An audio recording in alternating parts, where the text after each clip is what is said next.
Ayan, ang ganda ng puno oh. Ayan, ganda ng napili ng buyer natin. Yan. So, yung mohon sa likod, na video natin kanina, tapos yung mohon sa harap, yan pong may green flag. Yan, tapos yung pong may yellow flag na yan. 2,000 square meter ang kabuhan. So, dyan po nag-start yung mohon. Tapos mula dyan, papunta dun sa dagat, ang haba pa rin. So, ang laki po ng salvage zone. So, 2,000 square meter lang yung kukunin. Pero yung nasasaklawan ng buong lote is kulang-kulang 4,000. Dahil sa lawak ng salvage zone. Kaya yung seller po natin, nag-update na rin ng price. Tinaasan na po ito. Tapos na po yung pre-selling, nasukat na po. May muhon na bawat lote. Kaya ang benta na po ng mga natitirang available dito ay 3 million na po ang kada 2,000 square meter. Na may malaking salvage zone na kulang-kulang 4,000 square meter ang kabuang lote. Ano po? Pasok na pasok naman po sa sakyan. Kahit nga po sedan yun. Sedan po yung service ng buyer natin ngayon. Ilang araw na tayo bumibili ng tunalas ang gamit niya ngayon. Hindi pa tayo mabili. Hindi, ang linaw. Linaw ng tubig. Oo nga. Sinelas merong nandun eh.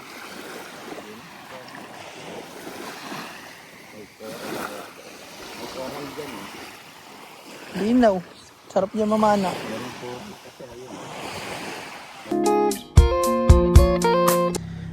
Ayan mga ka-farmlat, so may buyer po tayo ngayon na dumating. And yun, napasukat na rin po itong mga property na to. So bali, yun po yung main road na barangay road. So ito po yung right of way, mga 40 meters. So ito na po yung start ng property.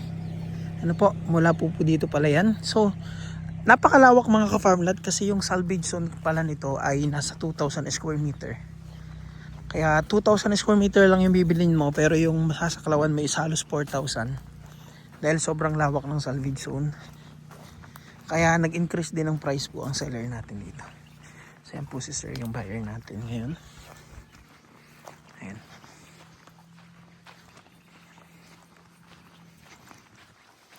Wala ka pa yung... Tapos tumubo. Linaw.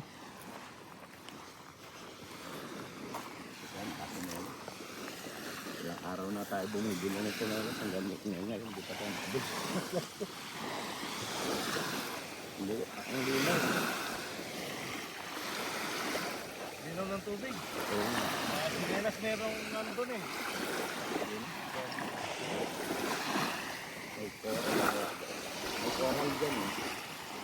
Linaw. Sarap niya mamana. Meron po. Kasi ayun. May coral ayun.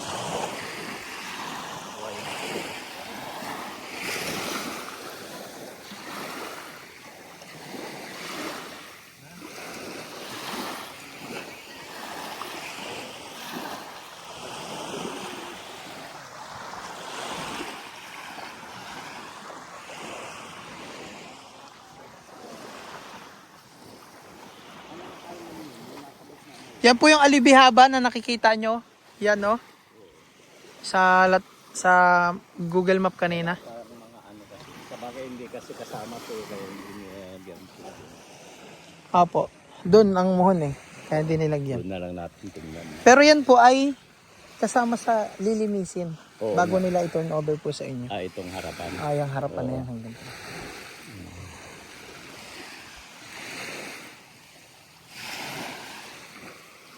Ganda. Imagine nyo po pag may mga barko na dyan. Doon yung port, Saan yung port na sinasabi 3 kilometers po mula dito. mula dito? So meaning, pag nandito ka, dito mo na matatanaw yung mga barko. Oo nga. Ganda dito lalo. Lahat naman ng frontage dito pare-pares halos ang itsura. Oo nga. Kaya kahit alin dyan ang piliin, pare-pares lang. May daan yata rin po dito kaya tatanong. May daan din po yan. Doon tayo po pumasok sa isa.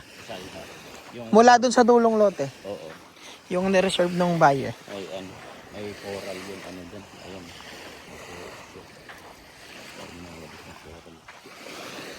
Linaw oh.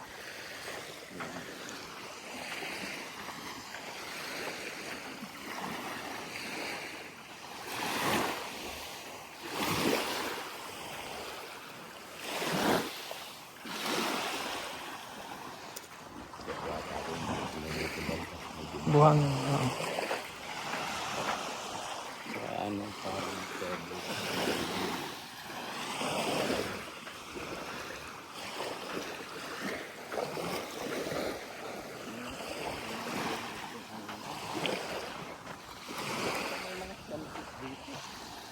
Possible po yan. Possible.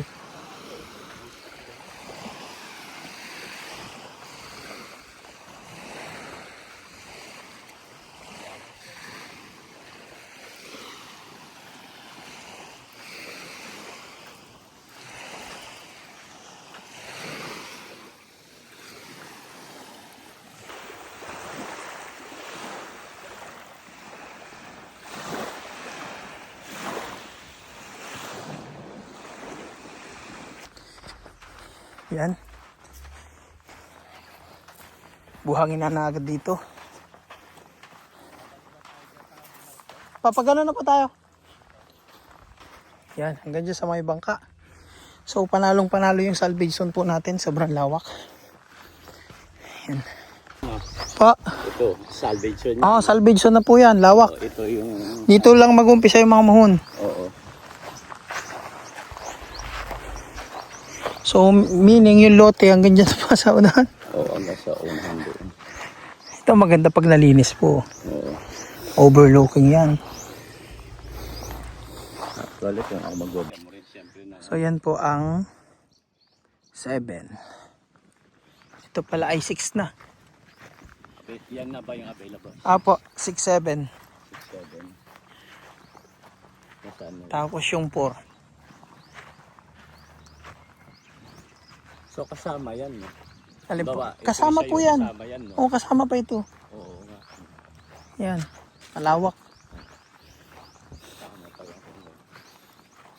Ano kaya? So, ito yung available pa natin. 3 Itong may punong and 4. Ayan yung dagat. So, yan po ang muhon. Ayan.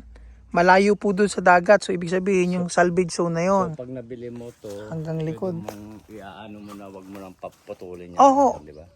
Kung yan ay ito napili nyo, kasi po, pabor din naman sa seller. Oo, Kung dahil ayaw, trabaho hindi. yun eh. Oo. Pabor yan sa seller. Magbabayad pa sila ng ano. Pipermitan pa yan. Mabusisi pa. Ganda. Hindi, magandang effect tong mga ganito. Madalang ka na makakita. Imagine kung malinis na latas. Oo nga. Ito na lang yung ano. Yan na lang puno yung nakikita mo. Ang ganda niyan. Diyan ka maglalagay ng duyan. Tapos ito sir ay malay mo linisan din naman ng mga. Puno, kaya pati siyang malaki na to. Tatanong natin mamaya diyan. Iba ang bunga eh. Presko. Tapos ko rito, ang good o mapuno. So ito po ay Yung harapan nito, tingnan nga anak. okay. Ito po yung sakupan ng mga kada 2,000 square meter dito. Yan, ito yung nagustuhan ni sir sa tripping natin. Ayun po yung bakod oh. Ayan, bakod na yan. Diyan Aha. mag-umpisa yung ano. So, Ng 6 meters. dito pa, no? Possible po hanggang dito. Ito. 6 meters na to. Yan pa, no? So ito na yung magiging road ng bawat lote na tig 2,000. Hanggang dito pa, no? Aha. Oo, maganda nga. So ito na yung sakop ng kada 2,000 papunta dun sa dagat.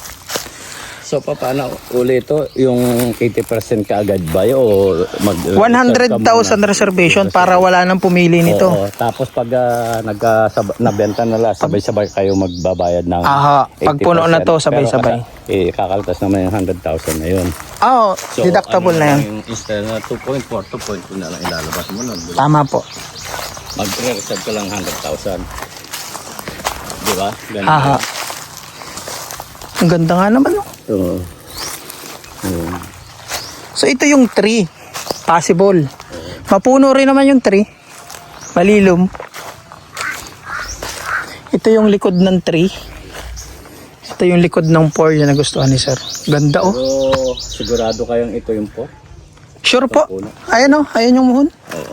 Sure yan. Pero wag na pagpaputol sana ng halaman. Baka pagpapatuloy na ng ano.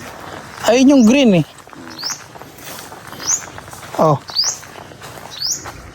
Ayun yung green. Ayun po. Oo. Oh. Ayun to. Di. Oo, pasok ito. Kaya lang kung kung lumabas yan sa ano, baka paputol yan. Baka hindi rin. Baka Kung hindi rin kasi malilim eh. Oo, kung akong nakakabili nito, hindi ko pa Oo, hayaan ko eh. Kaya, Diba? kahit ako, hayaan ko yan. Nakikililim na lang ako. Ako pang sigaw.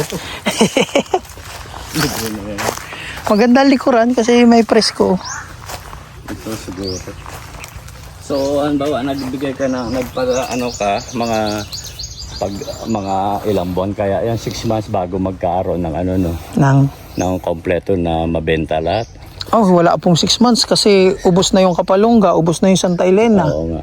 So ito na lang halos yung natututukan Pag namin. nag-deposit ka, bibigyan ka na ng resibo na Reservation na agreement lahat, nyo. number ko Oo, na na-reserve sa'yo. naka-reserve. Then siguro po mga 1 month na lang to. Kasi ilan na lang available eh. Kaya nga. Kaya sa mga 1 month, yun, i-ready nyo na yung ano. Mabilis lang to. Wala nang ibang mga choices eh. Wala na rin halos mga magagandang beach. Magpuputol dapat ng mga puno. Basta po kung anong mapili nyo, Wag nang kung ano yung ayaw nyong ipagalaw, hindi nagagalawin yan. Dito lang naman magagalaw yan kasi yung right of way. Oo, yung right of way kahit na. Siyempre right. Pero yung ano. Dito, ano na lang yan. Hindi, kahit sa Tingnan nyo nga po yung linis nila. Oh. Oo. Kahit yung sa iba, yung dapat napaputol. Karamihan ng bayan gusto nilang may Presko. oo. Kahit yung mga doon, mga nauna. Iniwan din naman nila paglinis. Oo, yung ano. Yung mga ano-ano lang Ano, talaga. Ayan mga kaparmlat, so yung muhon na yan, papunta doon. Tapos ako po itong mga puno na to na malaki. Tapos may mga natubong papaya po dito. So pwede magtanim-tanim. Yan, ito po yung nagustuhan ng buyer na kasama natin ngayon. IFW from Australia. Ano po? Ayan, ganda oh. Hanggang dito. Yan. Hanggang dito. Hindi lalabas sa ano yun eh. Nasa loob mismo. Wala po, nasa loob lahat. Alin po? Ito, pag ano lang, boundary. Pero yung buong malaking puno, walang lalabas na sanga, nasa loob. Ganda. So mangyayari po, ito na yung right of way. Ito yung start ng lote. Hanggang doon mga ka-farm lot. Yan, papakita ko yung napili sa inyo ni sir. Sobrang ganda nito. Yan. Napaka-presko dito. Pwede po dito magtanim ng mga gulay, prutas. Kasi may natubong papaya. Yan, ang ganda ng puno. Oh. Yan, ganda ng napili ng buyer natin. Yan.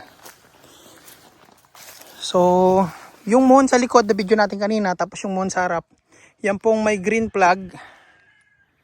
Yan, tapos, yung pong may yellow flag na yan. 2,000 square meter ang kabuhan. So, dyan po nag-start yung mohon. Tapos mula dyan, papunta dun sa dagat, ang haba pa rin. So, ang laki po ng salvage zone. So, 2,000 square meter lang yung kukunin. Pero yung nasasaklawan ng buong lote is kulang-kulang 4,000. Dahil sa lawak ng salvage zone. Kaya yung seller po natin, nag-update na rin ng price. Tinaasan na po ito. Tapos na po yung pre-selling, nasukat na po. May muhon na bawat lote. Kaya ang benta na po ng mga natitirang available dito ay 3 million na po ang kada 2,000 square meter. Na may malaking salvage zone na kulang-kulang 4,000 square meter ang kabuang lote. Ano po? Pasok naman po sa sakyan. Kahit nga po sedan yun. Sedan po yung service ng buyer natin ngayon. Pasok po hanggang dito. Yan, makikita nyo po dun sa dadaanan natin. So ngayon, nilinisan na po ito. Kasi hanggang dito pala yung sukat niya. Kaya tinabasan na rin dito. So ito na po yung magiging daan. Papunta po ng bawat lote. Papunta dun sa main road. Yan. Tara sir. Yan. So papalabas na po tayo.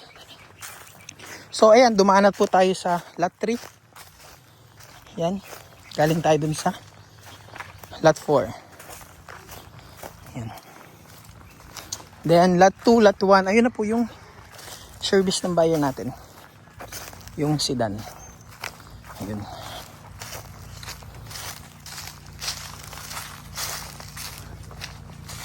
So, nandito tayo. Pwede na tayong makabalik. So titingnan pa po nila yung isang loteng available pa dito. Ayan. So ito naman po yung right of way. So lahat po na nakatira dito na may bangka, binigyan din naman ng right of way yung mga tao papuntang dagat. Kaya pwede yung bakuran ng bawat lote nyo dahil wala pong magte-trespass dahil binigyan ng sariling daan yung mga taga rito po kung gustong pumuntang dagat, yung mga mangingisda. Ayan mga ka-farmlat, papunta naman tayo sa next property na beach property for sale din mga ka-farmlat. Ayan, itong property na to, ito naman yung advantage nito, napakaganda ng farmland area niya. Carabao grass na puno ng nyug, tapos overlooking, tapos mas malapit siya sa provincial highway. Ang distance sa provincial highway ng mga property dito ay halos 50 meters lang, yung iba 10 meters lang. Halos dikit pa. Ayan. Yun po yung advantage naman dito. Ayan. Kaya ang ending, ang nangyari sa buyer natin, hanggang ngayon wala pang desisyon kung alin sa dalawa. Kung dito o dun sa kabila. Kasi talagang namimili, naguguluhan pa. Pero parang 60% sa San Andres, 40% sa San Francisco. Ayan. Ang presyo po ng San Andres natin ay 3 million 2,000 square meter po yun na may salvage na nasa 2,000. So kulang-kulang 4,000 yung land area doon sa 3 million. So ito naman po tinitripping natin ngayon sa San Francisco ay 2,000 square meter for 2.8 million. Ayan. And bali mga ka-farm lots, yung available dito is lot 1 and lot 5 na lang. So mga nakabili po pala dito is taga Bulacan, taga Bataan, taga Quezon City. Ayan, so may dalawa na lang pong available. So ang good thing dito sa lot 1, may source po ng tubig galing Bukal. Ayan, hanggang dito po yung muhon ng lot 1 natin. Ayan. Tapos yun, nakikita nyo may source siya ng tubig. Hanggang dun sa kulay blue. Tapos ito yung sakop niyang front. Ayan, itong may kubo na to, sakop niya to. Yan. So ayan mga farm lahat, hanggang dito na lang yung ating video. Maraming salamat po sa inyo and dagsang biyaya po. Naku, ma-amaze po kayo sa kalsada dito papunta. Walang masyadong traffic, tapos sobrang ganda pa ng kalsada. Puro ganito po yung madadaanan nyo, espalto. Walang masyadong lubak. Hindi po gaya dito sa main highway, yung Lopez, Calawag, Tagkawayan, sobrang pangit. So dito po, napakaganda ng daan. Isa po yan sa may enjoy nyo. Alam mo ba na ang karagatan ay hindi lang basta dagat? Isa itong natural healer na kung saan habang naglalakad ka sa buhangnan, ay pinagaganda nito ang daloy ng iyong dugo. At the same time, tinatanggal nito ang stress at inaalis sa ating katawan ang mga negatibong enerhiya. Ang hangin na nasa dagat ay punong-puno ng negative ion na kung saan nagpapaboost ng ating mood at nagpapalakas ng ating immune system. Kaya kung pagod ka na sa ating mundong ginagalawan, aba, sabayan mo naman ang sayaw ng alon sa karagatan dahil dito muli mong maririnig ang tibok ng ating inang kalikasan. A simple advice mula po sa ating mga kaibigang kilalang naturopathic doctor. Kaya sa mga buyer natin dyan, sa mga ka-farmlat natin dyan, tara na sa vitamin C. So ayan mga ka-farmlat, avail po kayo sa ating mga beach lot for sale. Ano po? So ayan, maraming salamat po.